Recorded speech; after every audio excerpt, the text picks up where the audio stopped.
రెడ్ల రాజ్యము సామాజిక వర్గాలుగా ఇంకా ఇక్కడ పెత్తందారి వ్యవస్థ నడుస్తుందనడానికి నీ వ్యాఖ్యలే నిదర్శనం అనే విషయాన్ని మర్చిపోద్దని చెప్పి తెలియజేస్తున్నాం.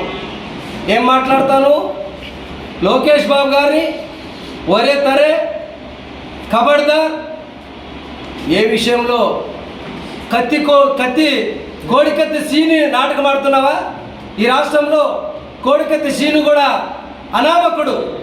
మరి మీరు చేసినటువంటి నిర్వాకానికి రాష్ట్ర వ్యాప్తంగా సీను తెలిసాడు, జీవితంలో అనుభవించినటువంటి జైలు శిక్ష అనుభవించాడు. అది మీ చరిత్ర. నారా లోకేష్ గారి చరిత్ర అది కాదు. సమాజం కోసం, ప్రజల కోసం, రాష్ట్రం కోసం అనినిత్యము తప్పిస్తున్నటువంటి ప్రజా శ్రేయస్సు కోసం, తెలుగువారి జాతి కోసం, తెలుగువారి ఖ్యాతి కోసం పార్టీ స్థాపించినటువంటి రామారావు గారి కూతురు కొడుకు, చంద్రబాబు నాయుడు కొడుకు, బాలయ్య బాబు గారు అల్లుడు. ఈ విషయాన్ని గుర్తుపెట్టుకో. ఇది చరిత్ర, నీ చరిత్ర, నీ నాయకుడి చరిత్ర. జగన్మోహన్ రెడ్డి మరి తండ్రి గారు ముఖ్యమంత్రిగా ఉన్నప్పుడు ఆర్థిక నేరాల్లో లక్షల కోట్లు వెనక్కేసుకొని 1.5 సంవత్సరం జైలు పాలైనటువంటి చరిత్ర మీ నాయకుడిది.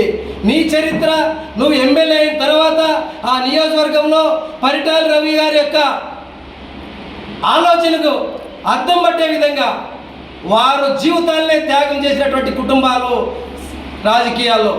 అలాంటి ఒక మహిళను అనుకోకుండా, నీ ఇంట్లో మహిళ అక్కచెల్లని నీ భార్య ఉందనేది ఆలోచన లేకుండా అనేక రకమైనటువంటి భాషలతో నువ్వు ప్రవర్తించినటువంటి విషయము మరి రాప్తా నియోజకవర్గాన్ని ప్రజలందరూ గమనించి మన నీకు ఏ విధంగా బుద్ధి చెప్పారో అనే విషయం కూడా నువ్వు గుర్తుపెట్టుకోవాల్సిన సందర్భం ఉంది. ఈ క్రమంలోనే ఒక దళిత ప్రజాప్రతినిధి దానిపై స్పందించి ఆ యొక్క క్రమశిక్షణ మారుపేరుగా ఉండి పార్టీ యొక్క విధి విధానాలను తన భుజస్కంధాల మీద వేసుకొని పార్టీ కోసం సేవలు అందిస్తూ పరితపిస్తున్నటువంటి ఒక దళిత ప్రజాప్రతినిధి ఎంఎస్ రాజు గారి పైన నువ్వు మాట్లాడినటువంటి మాట సుమోటో కింద ఇప్పటికే నీ మీద అట్రాసిటీ కేసు బుక్ చేసినటువంటి సందర్భం ఉంది. ఎందుకంటే ఒక దళిత ప్రజాప్రతినిధి ఒరే తరే ఎన్ని పదవులు ఇస్తే వైఎస్ఆర్సీపీ పార్టీలో మరి మాదిగలకు, మాలలకు, ఎస్సీలకు, ఎస్టీలకు ఏం పెద్ద పీట వేశారు? 4 పదవులు ఇస్తే మీ అబ్బాయి సమ్మె ఏమైనా పోయిందా? వైఎస్ఆర్ పార్టీలో ఏమైనా ఇచ్చారా?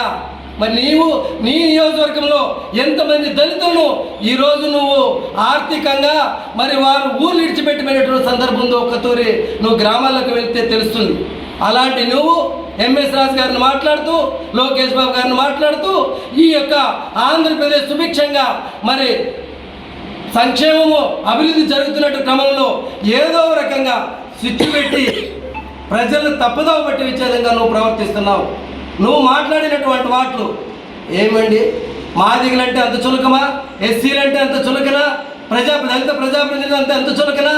ఒరే తరే అని మాట్లాడతావు. చెప్పులు అమ్ముకొని చెప్పుల షాపులో పనిచేసి ఈరోజు వచ్చింది మాట్లాడతావు. అంటే చెప్పు అనే దాన్ని కూడా కించపరిచే విధంగా, మా కుల వృత్తిని కూడా కించపరిచే విధంగా మాట్లాడేట్టు నిన్ను అట్రాసిటీ కేసు కింద వెంటనే మరి అక్కడ ఉన్నటువంటి జిల్లా ఎస్పీ గారు ఖచ్చితంగా వారిపైన చర్యలు తీసుకోవాల్సిన ఈ వేదిక ద్వారా డిమాండ్ చేస్తున్నాను.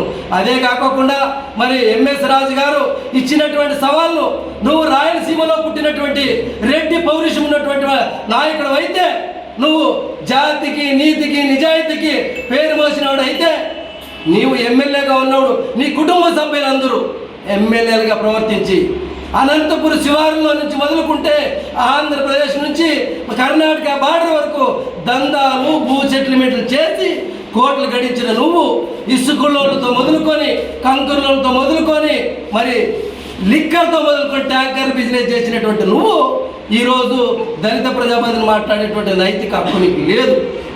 ఈరోజు మా దళిత ప్రజాప్రతినిధి ఇచ్చినట్టు సవాలు, నువ్వు రాయలసీమ బిడ్డవైతే, నీకు రెడ్డి పౌరుషం ఉంటే, నువ్వు నిక్కచ్చైన రెడ్డివైతే ఛాలెంజ్గా తీసుకో. నువ్వు ఛాలెంజ్గా తీసుకోలేని పక్షాన నీ చర్మం ఒలిచి మా చెప్పు కుట్టి లోకేష్ బాబు గారికి బహుమతిగా ఇస్తాము. నీ చర్మం ఒలిచి తప్పిటి మూసి సునీతమ్మ గారికి మనం ప్రజెంట్ చేస్తాము. గుర్తుపెట్టుకో, దళితులను కించపరిచే విధంగా, తెలుగుదేశం పార్టీ కార్యకర్తలు కించపరిచే విధంగా నీ నోరు జారితే నాలుగు కోసి సున్నం పెడతామని చెప్పేసి ఖబర్దార్ ప్రకాష్ రెడ్డి అని చెప్పి హెచ్చరిస్తున్నాం. ఇప్పటికైనా నీ విధానాన్ని మార్చుకొని మా యొక్క దళిత ప్రజాప్రతినిధులు చేసినటువంటి ఆరోపణలపైన క్షమాపణ చెప్పి నువ్వు ఈరోజు సభ్య సమాజంలో ఉంటుంది. రాజ్యాంగం రాసింది ఈ దేశ ప్రపంచమే కాదు, ప్రపంచ దేశాలన్నీ కూడా గర్విస్తున్నాయి, గౌరవిస్తున్నాయి. కానీ నువ్వు ఏం మాట్లాడతావు? తోపునీతి ప్రకాష్ రెడ్డి రాజ్యాంగమా? మీ నాన్న రాజ్యాంగం రాశాడా? నీ కుటుంబం రాజ్యాంగం రాసిందా? రాజ్యాంగాన్ని అవమానిస్తావా? వీటన్నిటికీ సుమోటాగా తక్షణమే చర్యలు తీసుకునే విధంగా మరి ఎస్పీ గారు స్పందించాలి. ఖచ్చితంగా అట్రాసిటీ కేసు బుక్ చేయాలి, హత్యా ప్రయత్నం కేసు బుక్ చేయాలి. నిందారోపణలు చేసినటువంటి మరి ప్రజాప్రతినిధి యొక్క అవమానపరిచినందుకు ఏ చట్టం వర్త సత్యము ఖచ్చితంగా శిక్షించాల్సిన బాధ్యత మరి ఎస్పీ గారి పైన, ఉన్నతాధికారుల పైన డిమాండ్ చేస్తూ ఖబర్దార్ ప్రకాష్ రెడ్డి నోరు అదుపులో ఉండకపోతే నీ అంత చూడడానికి దళిత ప్రజలతో పాటు తెలుగుదేశం కార్యకర్తలు కూడా సిద్ధంగా ఉన్నారని చెప్పేసి ఈ సవాలుకు నువ్వు ఖచ్చితంగా స్పందించాలి. లేదంటే మరి ఆ సవాల్ను ఇచ్చినటువంటి వ్యక్తి తీసుకున్న నిర్ణయాన్ని కట్టుబడి ఉండాలి. లేకపోతే ఈ 2 బహుమానాలు లోకేష్కి, పరిటాల సునీతకి పంపించేకి మేమందరూ సిద్ధంగా ఉన్నామని చెప్పి తెలియజేస్తూ, హెచ్చరిస్తూ ఖబర్దార్ ప్రకాష్ రెడ్డి అని చెప్పి తెలియజేస్తాం.